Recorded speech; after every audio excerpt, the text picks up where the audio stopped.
ٹھیک ہے، کیونکہ سر ابھی جب ان مذاکرات کے بعد جو حکومت نے پریس کانفرنس کی ہے اس سے تو تھوڑا لگ رہا ہے کہ وہ شاید جیسے رانا ثناءاللہ صاحب کہہ رہے ہیں کہ یہ مذاکرات نہیں، یہ تو جھوٹ ہے اور یہ حکومت کے خلاف ایک چارج شیٹ ہے. آپ کو لگتا ہے کہ پھر اگر یہ کوئی کامیاب ہوں گے، یہ کسی طرف جائیں گے اگر اس طرح کے بیان، اس طرح کی پریس کانفرنسز کا کیا مطلب؟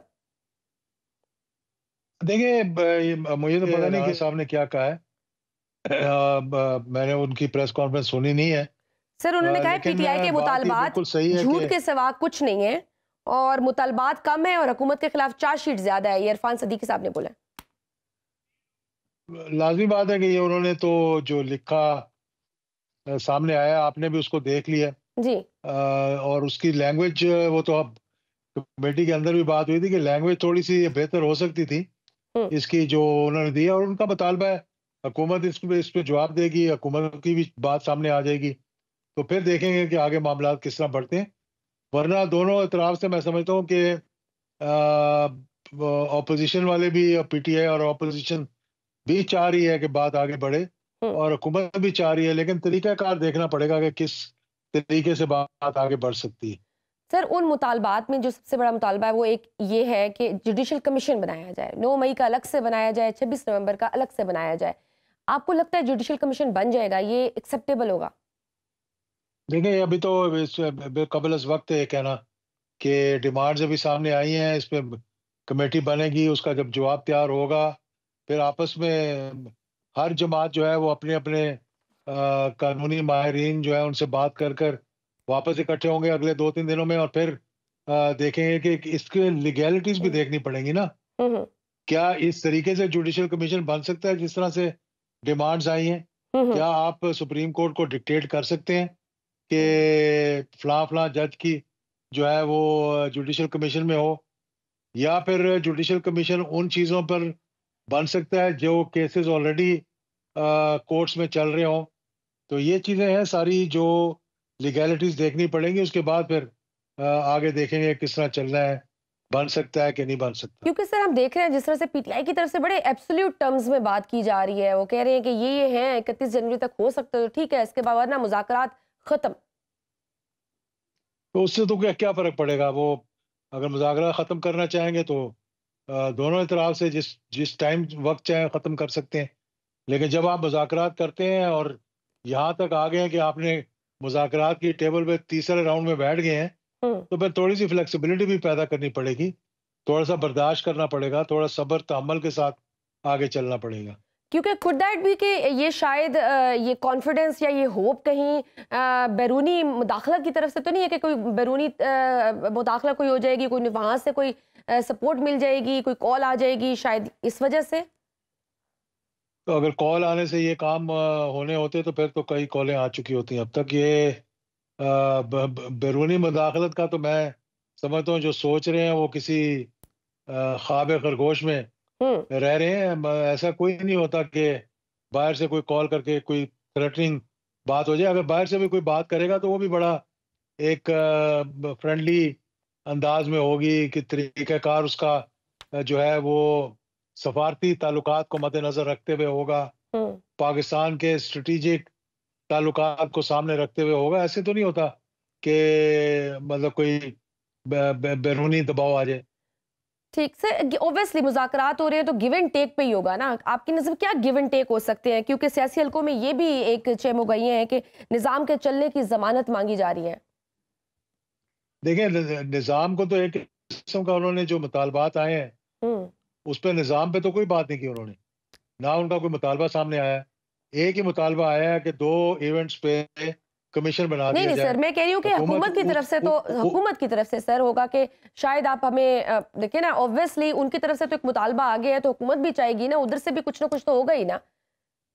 نہیں کہ حکومت کی 30 طرف سے سال تک آپ 3 سال تو تک نہیں آئیں گے. خاموش رہنے کی بھی باتیں ہو رہی ہیں. نہیں حکومت ایسے کوئی مطالبات میرا نہیں خیال کہ رکھے گی. مجھے ابھی معلوم نہیں ہے کیونکہ ڈسکشن ہوگی، لیکن اپنی طرف سے میں یہ کہہ سکتا ہوں کہ حکومت مطالبات سامنے نہیں رکھے گی. حکومت جو ہے وہ جواب سامنے رکھے گی. آج کی ڈیمانڈز جس پہ آپ نے کہا کہ رانا ثناء اللہ نے کہا کہ یہ چارج شیٹ ہے، تو اس چارج شیٹ پہ حکومت جواب ضرور دے گی. ٹھیک ہے سر، دوسری طرف آج یہ بھی بڑی ایک خبر ہے کہ چیئرمین تحریک انصاف بیرسٹر گور اور وزیر اعلیٰ کے پی کیلی امین گنڈاپور نے آرمی چیف سے ملاقات کی ہے، اور انہوں نے کہا ہے کہ ہم نے اپنے مطالبات آرمی چیف صاحب کے سامنے بھی رکھے ہیں۔ اب تو یہ واضح ہو گیا کہ اسٹیبلشمنٹ سے بھی براہ راست مذاکرات ہو رہے ہیں۔ دیکھیں، ایک ملاقات ہوئی ہے، سیکیورٹی کی میٹنگ تھی۔ ملاقات میں بیرسٹر گوہر نے کہا کہ یہ ایک اچھے ماحول میں ہوئی ہے، ہم نے اپنے مطالبات رکھے ہیں اور انہوں نے بھی بڑے اچھے انداز میں ہماری بات سنی ہے، تو اس میں کوئی حیرانگی والی بات نہیں ہے، ایک اچھی بات ہے کہ برف پگھلنی چاہیے، معاملات آگے چلنے چاہیے، چاہے وہ کسی طریقے سے بھی آگے چلیں۔ کیونکہ ملاقات تو ہو گئی ہے، لیکن اس کے آپ کو کیا لگتا ہے اس کے اثرات کب تک آنا شروع ہوں گے؟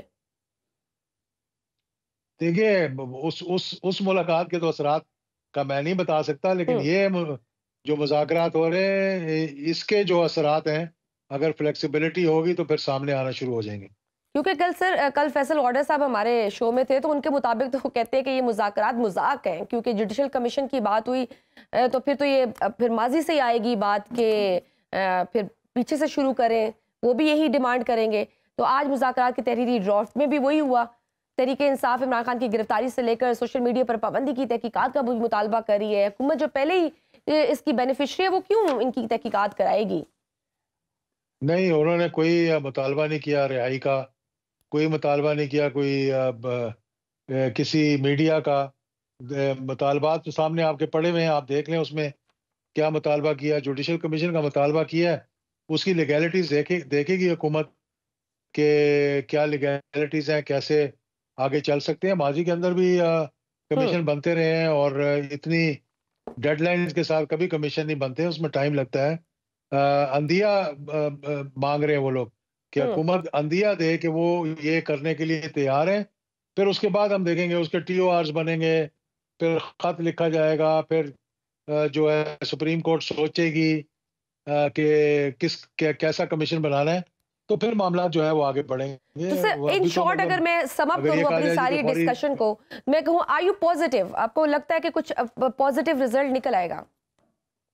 میں I am optimistic, let's say I am optimistic. اور اگر 17 جنوری کو عمران خان کو سزا ہو جاتی ہے 190 ملین پاؤنڈز میں، تو پھر بھی یہ مذاکرات جاری رہیں گے؟ مذاکرات جاری رہیں گے، مذاکرات کا کیسز کے ساتھ کوئی تعلق نہیں ہونا چاہیے۔ یہ میرے خیال میں پی ٹی آئی والے بھی یہی سمجھتے ہیں اور حکومت بھی یہی سمجھتی ہے، اور اسی فراغ دلی کے ساتھ مذاکرات ہو رہے ہیں۔ ٹھیک، بہت شکریہ مسلم لیگ سے اعجاز الحق صاحب ہمارے ساتھ موجود تھے۔ ناظرین، وقت چھوٹی سی بریک کا، دیکھتے رہیے Suno round up. Welcome back to Suno round up. Suno round اپ کے اس حصے میں ہمیں جوائن کی ہے سینئر اینالسٹ اطہر کاظمی۔ اطہر، آپ کے وقت کا بہت شکریہ۔ اطہر، اسلام آباد میں بڑی ملاقاتوں کی خبریں گردش کر رہی ہیں، ملاقات کی تصدیق بھی ہو گئی، تحریک انصاف اور عمران خان صاحب بھی کافی پر اعتماد نظر آ رہے ہیں۔ لیکن یہ اور بات ہے کہ ذرائع کی طرف سے وہ کہا جا رہا ہے کہ سیکیورٹی معاملات پر بات چیت کرنے کو سیاسی رنگ دیا جا رہا ہے۔ بٹ اینی ہاؤ، آپ یہ بتائیے تحریک انصاف کو ان ملاقاتوں سے کتنا کوئی فائدہ ہوگا؟ دیکھیں شجیہ، کچھ چیزیں تو تبدیل ہوتی ہوئی ہمیں نظر آ رہی ہیں، رویوں میں تھوڑی سی ہمیں تبدیلی نظر آ رہی ہے۔ اب اس ملاقات کو کچھ لوگ کہیں گے کہ یہ اتنی سگنیفیکنٹ نہیں ہے، ذرائع سے اس طرح کی خبریں بھی آ رہی ہیں کہ جی صرف سیکیورٹی معاملات کے اوپر بات چیت ہوئی ہے، لیکن اس قطع نظر ان تمام باتوں کے اس میں کوئی دو رائے نہیں۔ ہم ادھر اسلام آباد میں بیٹھے ہوئے ہیں، جو آج سے ایک مہینے پہلے ماحول تھا وہ اب ماحول نہیں ہے۔ بہت ساری چیزیں یہاں پہ تبدیل ہو رہی ہیں، اور جس چیز کا حکومت کو بھی میرے خیال میں ادراک ہے، اور جو یہ مذاکرات ہو رہے ہیں اس کے اندر بھی کچھ چیزیں ڈسکس ہو رہی ہیں، بیک چینل رابطے وغیرہ بھی ہو رہے ہیں، تو مجھے یہ لگتا ہے کہ کافی چیزیں جو ہیں وہ پہلے کی بنسبت کول ڈاؤن ہو رہی ہیں، یعنی سیاسی پارا کم ہو رہا ہے۔ اب یہ ہو سکے گا یا نہیں ہو سکے گا، کیا حتمی کوئی اس کا نتیجہ نکلے گا، یہ اگلے چند دن بڑے امپورٹنٹ ہیں۔ مذاکراتی کمیٹی کے اندر بھی تحریک انصاف نے 7 دن کی ایک ڈیڈ لائن بھی دی ہے، جس طرح آپ نے بھی غالباً ذکر کیا کہ کل ایک فیصلہ بھی آنا ہے، جی بالکل، اور وہ فیصلہ بھی بڑا امپورٹنٹ ہے۔ اب وہ فیصلہ آتا ہے، اور وہ اگر خان صاحب گلٹی ہوتے ہیں تو تب بھی وہ امپورٹنٹ ہے، نہیں ہوتے امپورٹنٹ ہے، اگر وہ فیصلہ نہیں سنایا جاتا تو تب بھی وہ چیز امپورٹنٹ ہے۔ تو یہ وہ سارے معاملات ہیں جس کے اوپر ہر کسی کی نظر ہے، لیکن اس میں کوئی دو رائے نہیں کہ معاملات میں کچھ نہ کچھ پیش رفت ہوئی ہے. اور اگر اطہر جیسے آپ نے اس فیصلے کا ذکر کیا 190 ملین پاؤنڈ کا، تو اگر کوئی فیصلہ آتا ہے عمران خان صاحب کے کو سزا ہو جاتی ہے، تو آپ کو کیا لگتا ہے کہ کتنے عرصے کی سزا ہوگی؟ اور اس کے بعد کیا آپ کوئی چوتھا راؤنڈ آپ دیکھ رہے ہیں مذاکرات کا اگر سزا ہو جاتی ہے تو؟ دیکھیں آج جو پریس کانفرنس کی رانا ثناء اللہ صاحب نے اور عرفان صدیقی صاحب نے، اس میں تو انہوں نے جو باتیں کی اس میں بنیادی طور پہ انہوں نے یہ کہا کہ جتنے بھی مطالبات تحریک انصاف نے کیے ہیں ان پہ عمل درآمد نہیں ہو سکتا. اور یہ چارج شیٹ ہے حکومت کے خلاف. ایگزیکٹلی. تو وہ تو پھر اگر آپ نے یہ پریس کانفرنس میں ہمیں بتانا تھا تو وہ ویسے ہی بتا دیتے، پھر مذاکرات کرنے کا کیا فائدہ؟ اگر آپ ان کے ساتھ مذاکرات کر رہے ہیں اور ان کا کوئی مطالبہ نامناسب ہے تو مذاکرات کا یہی مقصد ہوتا ہے کہ چیزیں اندر اس کمیٹی کے اندر بیٹھ کے طے ہوتی ہیں. تو مجھے نہیں لگتا کہ یہ چیزیں اس طرح طے ہو سکیں گی. تو اسی وجہ سے میں یہ سمجھتا ہوں کہ جو بھی فیصلہ آئے وہ ہو سکتا ہے کہ وہ گلٹی ہوں یا نہیں ہوں. اس کے آنے یا نہ آنے سے پہلے ہی آج کی جو پریس کانفرنس ہے اس سے یہ لگتا ہے کہ یہ مذاکرات جو ہیں ان کا کوئی مستقبل اتنا روشن نہیں ہے اگر یہی ایٹیچیوڈ رہا. لیکن اس میں بھی کوئی دو رائے نہیں کہ کل کا فیصلہ بھی یقیناً بہت سارے سگنلز ہمیں دے گا کہ معاملات کس طرف بڑھ رہے ہیں.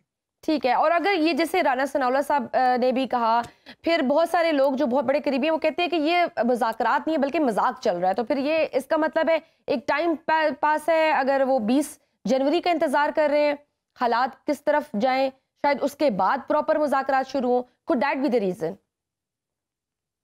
دیکھیں اب obviously لوگ گلہ شکوہ بھی کرتے ہیں، حکومت والے بھی کرتے ہیں، تحریک انصاف والے بھی کر رہے ہیں، کچھ لوگ اس کا مذاق بھی اڑا رہے ہیں کہ یہ عمل آگے نہیں بڑھ سکتا. لیکن ایک دیکھیں کہیں نہ کہیں کچھ نہ کچھ تو آپ نے حل نکالنا ہے. اور حکومت اور تحریک انصاف میں انگیجمنٹ کو کافی لوگ ایک پازیٹیو انگیجمنٹ کے طور پہ بھی دیکھ رہے ہیں. اگر سیاسی پارا نیچے آئے گا، پھر آرمی چیف سے ملاقات ہوئی ہے بیرسٹر گوہر کی اور علی امین صاحب کی. اس دن وہ پشاور گئے ہوئے تھے، وہاں پہ بھی علی امین صاحب کی ان کی ملاقات ہوئی. تو یہ کچھ سگنلز ایسے ہیں جس سے ملک میں سیاسی پارا مجھے لگتا ہے کہ نیچے جا سکتا ہے. لیکن کیا حکومت کو یہ سوٹ کرتا ہے؟ یہ ایک بڑا کوسچن ہے. حکومت کا تو سارا بیانیہ یہ ہے نا کہ خدا نہ خواستہ تحریک انصاف اور اسٹیبلشمنٹ کی لڑائی ہے. ہماری تو تحریک انصاف کے ساتھ کوئی لڑائی نہیں، ہمارا تو کوئی مسئلہ نہیں ہے، ان کا مسئلہ ان کے ساتھ ہے. لیکن بات ایسی تو نہیں ہے. حکومت تو یہ لوگ کر رہے ہیں، پروٹوکولز یہ انجوائے کر رہے ہیں، وزارتیں ان کے پاس ہیں، لیکن یہ کہتے ہیں کہ ذمہ داری ساری اسٹیبلشمنٹ اٹھا لے. ایسا تو نہیں ہوگا. اگر آپ حکومت کر رہے ہیں تو آپ کو ذمہ داری بھی اٹھانی پڑے گی. لیکن مجھے لگتا ہے کہ اگر مذاکرات کسی کامیابی کی طرف جاتے ہیں تو تینوں جو اس میں فریق ہیں، چاہے وہ اسٹیبلشمنٹ ہو جائے، تحریک انصاف ہو جائے یا حکومت ہو جائے، تینوں کے لیے اس میں ون ون سچویشن شاید نہ ہو. اور اس چیز کا حکومت کو اندیشہ ہے اور خدشہ ہے. اور وہ یہ سمجھتے ہیں کہ شاید اگر یہ مذاکرات کامیاب ہوتے ہیں اور اسٹیبلشمنٹ اور تحریک مطلب انصاف آپ کو لگ رہا ہے کہ اگر یہ ملاقات جیسے اس ملاقات کے حوالے سے حکومت میں پریشانی ہمیں دیکھنے کو مل رہی ہے کہ آپ کو لگتا ہے کچھ مثبت ہو سکتا ہے اور یہ حکومت کے لیے could be alarming، کچھ ایسا طے ہو سکتا ہے؟ جی میرے خیال میں حکومت بالکل، مجھے لگتا ہے کہ حکومت کو اس کا کافی خدشہ ہے کہ جناب یہ اگر معاملات ان کے کوئی درست ہو گئے تو یہ نہ ہو کہ ہمارے لیے مسئلہ ہو جائے. اور اس کی بنیادی وجہ کیا ہے؟ یا تو ہونا کہ آپ کے پاس بہت بڑا مینڈیٹ ہو، آپ کا جو مینڈیٹ ہے اس کے اوپر ایک بہت بڑا سوالیہ نشان ہے. فارم 45-47 کی یہاں پہ بحث ہے. پھر یہ کہ اتحادی حکومت ہے، 2-3 جماعتیں اس میں ہیں، کسی ٹائم بھی کوئی اتحادی بھی علیحدہ ہو سکتا ہے. تو حکومت کے بہت سارے خدشات ہیں. لیکن مجھے یہ لگتا ہے کہ دیکھیں چیزیں اب جس طرف آپ نے بھی اشارہ کیا امریکہ کی طرف، اور وہاں سے بھی پریشر آ رہا ہے، دیگر جگہوں سے پریشر آ رہا ہے. تو یہ 2025 مجھے لگتا ہے کہ اس میں کچھ نہ کچھ تبدیلی آئے گی. یہ 2024 کی طرح کا سال نہیں ہوگا. تحریک انصاف کو مجھے زیادہ پولیٹیکل سپیس ملتی ہوئی نظر آ رہی ہے. اور آپ عمران خان صاحب کو بھی ریلیز ہوتا ہوا دیکھ رہے ہیں؟ دیکھیں مجھے نہیں لگتا کہ عمران خان صاحب اسی مہینے ریلیز ہو جائیں گے، جس طرح کچھ لوگ یہ کہہ رہے ہیں کہ بس فوراً ہی سارے معاملات حل ہو جائیں گے. یہ معاملات تو پھر عدالتوں میں حل ہوں گے، اس میں کچھ ٹائم لگ سکتا ہے. لیکن میرے لیے بڑا باعث حیرانی ہوگا شجیہ اگر 2025 میں عمران خان صاحب رہا نہیں ہوتے. اچھا، مطلب چانسز ہیں. اور ایک لمبے عرصے تک عمران خان صاحب مینڈیٹ واپسی کا بھی مطالبہ کرتے رہے، لیکن اب تحریک انصاف اس مطالبے سے بھی پیچھے ہٹ گئی ہے. آج رانا ثناء اللہ صاحب نے بھی پریس کانفرنس میں اس طرف اشارہ کیا ہے. لیکن آپ ادھر سے کہہ رہے کہ وہ ملاقات ہوئی، وہ پریشان بھی ہے، حکومت کے لیے پرابلم بھی ہو سکتی ہے، لیکن جس طرح سے ہم نے دیکھا کہ پی ٹی آئی اپنے بہت سارے مطالبات سے پیچھے ہٹی ہے، کیا ہم اگر دوسرا رخ دیکھیں تو ہو سکتا ہے یہ بھی پاسبلٹی کہ دونوں ایک دوسرے کی حقیقت مان لیں اور عمران خان صاحب بھی وقت دینے کو راضی ہو جائیں اور حکومت کو بھی ٹائم مل جائے؟ دیکھیں، یہ جو آج بھی انہوں نے اپنے مطالبات پیش کیے ہیں، یہ پیپر میرے سامنے پڑا ہوا ہے، اس کو میں صبح سے 3-4 دفعہ پڑھ چکا ہوں۔ اگر آپ پیپر کو دیکھیں شجیہ، جو پہلا پیراگراف ہے، پہلے پیراگراف میں انہوں نے لکھا ہوا ہے کہ with the government installed in اسلام آباد، ٹھیک ہے، وہ یہ کہہ رہے ہیں کہ وہ گورنمنٹ جس کو انسٹال کیا گیا، انہوں نے وہیں پہ واضح کر دیا پہلے ہی پیراگراف میں کہ اس حکومت کے پاس مینڈیٹ نہیں ہے، بڑے سخت عارضے ہیں، ایک طرح سے یہ چارج شیٹ ہے حکومت کے خلاف۔ تو اس سے تو مجھے نہیں لگتا کہ تحریک انصاف چپ کرنے کے موڈ میں ہے۔ اور دوسری، عمران خان صاحب کی جو طبیعت ہے، knowing him, knowing his politics, I don't think کہ خان صاحب 2 مہینے چپ کر کے رہ سکتے ہیں۔ کوشش تو کی جا سکتی ہے، پر وہ مجھے ہوتا ہوا نظر نہیں آ رہا۔ مجھے یہی لگتا ہے کہ معاملات جب حل ہوں گے، اس میں ایک آدھا فریق جو ہے اس کو کافی زیادہ مایوسی ہوگی، اور وہ فریق مجھے حکومت ہی لگتی ہے۔ لیکن 9 مئی کی ایک بہت بڑی تلوار اور بہت بڑا ایک چارج شیٹ ہے پی ٹی آئی کے خلاف، اور آپ کو پتہ ہے کہ پھر جس طرح سے اسٹیبلشمنٹ تو اس پوائنٹ سے پیچھے ہٹنے کو تیار ہی نہیں ہے، وہ تو کہہ رہی تھی کہ پہلے معافی مانگے پھر آگے چیزیں ہوں گی۔ تو آپ کو لگتا ہے کہ اسپیشلی اس پرسپیکٹو میں یہ اوور لک ہو سکتی ہے یہ کنڈیشن؟ کیونکہ جب تک یہ اوور لک نہیں ہوگی معاملات آگے نہیں بڑھیں گے، اگر مذاکرات اسٹیبلشمنٹ سے ہو بھی رہے ہیں تو۔ دیکھیں، مجھے تو لگتا ہے کہ یہ کافی پیچھے رہ گئی ہے یہ کنڈیشن، ٹو بی آنیسٹ۔ ایک تو 9 مئی کے بعد پھر ایک 8 فروری کا فیکٹر بھی تھا، اور عمران خان کی کیا ڈیمانڈ رہی ہے کہ جناب ہم اسٹیبلشمنٹ سے بات کریں گے۔ تو اگر اب آرمی چیف سے بھی ملاقات ہو گئی ہے بیرسٹر گوہر کی، اور آرمی چیف نے بھی ان سے بات کی ہے، دیکھیں اینڈ آف دا ڈے یہ جو ادارے ہیں یہ کسی سیاسی جماعت کے ادارے تو نہیں ہیں۔ آپ کی عدلیہ ہو جائے، آپ کی اسٹیبلشمنٹ ہو جائے، یہ ہمارے ادارے ہیں، یہ قومی ادارے ہیں، انہوں نے ملک کو دیکھنا ہے، انہوں نے ملک کو آگے لے کے چلنا ہے۔ باقی 9 مئی کا انصاف تو عدالتوں نے کرنا ہے، وہ جو اس میں ملوث ہے وہ عدالتوں میں مقدمات چلتے رہیں گے۔ لیکن مجھے لگتا ہے کہ چیزیں اب آگے بڑھ رہی ہیں، جو انگیجمنٹ ہو رہی ہے۔ اور یہ جو میں آپ کو ایک چھوٹی سی خبر دے دیتا ہوں شجیہ، یہ مذاکرات جو شروع ہوئے تھے، ان مذاکرات کے شروع ہونے سے پہلے مذاکراتی کمیٹی میں شامل ایک انتہائی امپورٹنٹ شخصیت نے مجھے بتایا کہ بیک ڈور کچھ چیزیں طے ہو گئی ہیں اور اب مذاکرات شروع ہوں گے۔ تو میں نے کہا کہ حکومت تو مانتی نہیں ہے، وہ تو آپ سے بات ہی نہیں کرنا چاہتے، اور اسٹیبلشمنٹ بھی آپ کے ساتھ بیٹھنے کے لیے تیار نہیں ہے۔ انہوں نے کہا آپ دیکھیں گے کہ بس اگلے کچھ دنوں میں مذاکرات شروع ہو رہے ہیں۔ بالکل، اور دوسرا یہ کہ ایک لیجیٹیمیسی ہے حکومت کی اور غیر مقبول حکومت، یہ 2 فیکٹرز ہیں جو کہ مجھے لگتا ہے بہت بھاری ہیں مقتدرہ کے کندھوں پہ۔ جی بالکل، یہ اپنا رول، یہ بڑا پرٹیننٹ پوائنٹ ہے آپ کا، کہ آپ دیکھ لینا کہ کہیں پہ بھی نعرہ لگتا ہے، کوئی الزام لگتا ہے، تو حکومت کی طرف تو کوئی آتا ہی نہیں ہے، اور حکومت بھی یہ تاثر دیتی ہے۔ ان کے وزراء ٹی وی پہ بیٹھ کے کہتے ہیں جی یہ جو 9 مئی کا معاملہ ہے یہ تو جب تک ادارہ معاف نہیں کرے گا۔ بھائی ادارہ تو آئین اور قانون کے مطابق چلے گا، اور آپ لوگ جو ہیں وہ ملک کے حکمران ہیں، آپ سارا الزام ان کے اوپر کیوں لگاتے ہیں؟ ان کے کندھے پہ بندوق رکھ کے کیوں اپنی سیاسی چلا رہے ہیں؟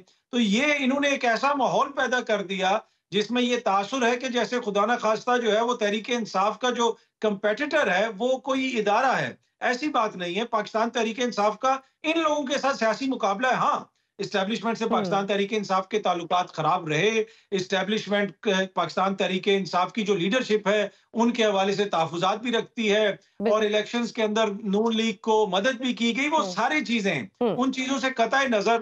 لیکن اگر یہ اب حکومت سمجھتی ہے کہ ہماری سیاسی جنگ کوئی اور لڑے گا، تو مجھے لگتا ہے کہ اب دوسری طرف بھی تھوڑی بہت اب وہ حکمت عملی تبدیل ہو رہی ہے۔ بالکل صحیح ہے، thank you so much for your time.